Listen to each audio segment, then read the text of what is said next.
Allez, on va s'attaquer à une des citations les plus célèbres et aussi une des plus mal comprises de toute la philosophie. C'est une phrase que tout le monde connaît, c'est certain, mais dont le véritable sens, il pourrait bien en surprendre plus d'un. Oui, cette phrase, elle nous vient de Blaise Pascal, un esprit absolument brillant du XVIIe siècle, à la fois philosophe, mathématicien, un vrai génie. Et elle est tellement célèbre qu'on la voit partout, sur des cartes de vœux, dans des films, au détour d'une conversation. Et justement, l'interprétation la plus courante, celle qui nous vient tout de suite à l'esprit, elle est souvent liée à l'amour. Mais, et si on passait complètement à côté du message, si l'idée de Pascal était bien plus profond, bien plus géniale? C'est ça qu'on va essayer de démêler ensemble. Alors, on commence par le mythe. Spontanément, quand on entend cette phrase, paf, on pense tout de suite à l'amour, à la romance, à cette force un peu irrationnelle, presque magique, qui semble échapper à toute forme de logique. Et franchement, il faut bien le dire, l'amour, c'est le candidat idéal pour illustrer cette idée, non? C'est le domaine par excellence, où la raison semble jeter l'éponge. Tomber amoureux, c'est une perte de contrôle. Ça submerge la logique, ça ne se décide pas avec une checklist. C'est un vrai raz-de-marée intérieur, un mystère complet. Et le point crucial, c'est ça. La raison ne crée pas l'amour. Pas du tout. Elle arrive, disons, après la bataille. Une fois que le sentiment est là, bien installé, la raison débarque et essaye de mettre de l'ordre, de justifier ce qui s'est passé, de trouver des explications logiques à quelque chose qui à la base ne l'est pas. C'est parfaitement résumé ici. C'est vraiment le sentiment qui est aux commandes. On tombe amoureux d'abord, et ensuite, seulement ensuite, notre cerveau se met au travail pour lister toutes les qualités de la personne qui pourraient, a posteriori, justifier ce coup de foudre. On aime, donc on trouve des qualités. Pas l'inverse. Bon, cette interprétation amoureuse, elle est tentante. Elle se tient même. Mais, et c'est là que ça devient vraiment intéressant, il est temps de passer à la vérité, à ce que Pascal voulait vraiment dire. Parce que non, déplaise aux romantiques, Pascal ne parlait pas d'amour, pas du tout. Son sujet était bien plus philosophique, bien plus fondamental.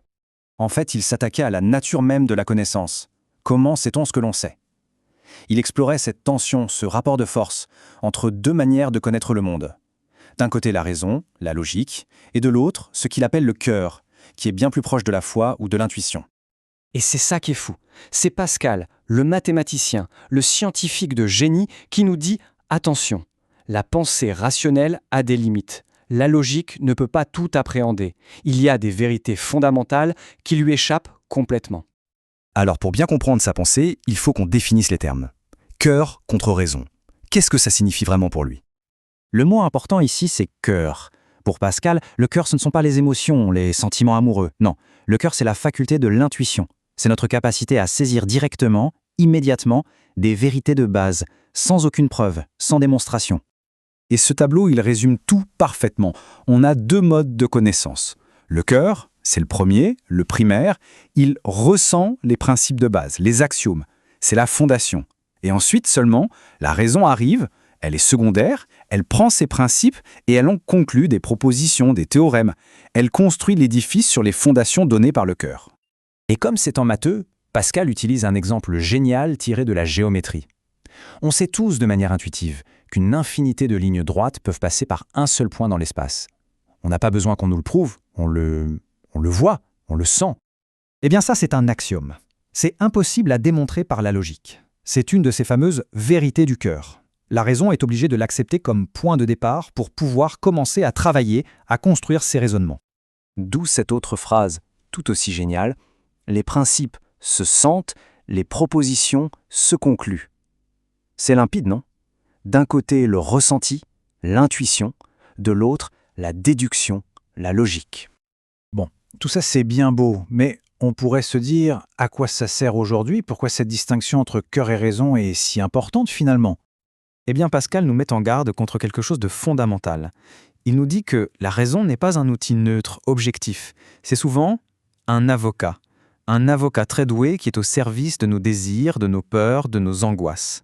En fait, nos peurs peuvent complètement tordre notre logique. Un trauma peut pousser notre raison à construire des murs pour nous protéger plutôt qu'à chercher la vérité. La raison peut même servir à justifier des préjugés, à rationaliser une haine.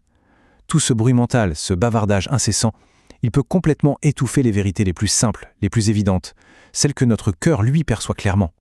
Pour Pascal, la solution, ce n'est donc pas de raisonner davantage, au contraire. C'est d'apprendre à faire taire le bruit de cette raison qui a peur. c'est de créer un silence intérieur pour enfin entendre cette autre voix plus profonde, celle de l'intuition. Et ça nous laisse avec cette question, qui est peut-être encore plus pertinente aujourd'hui qu'au XVIIe siècle. Dans notre monde obsédé par la data, la logique, l'analyse, comment fait-on pour réapprendre à écouter ce que le cœur sait déjà ?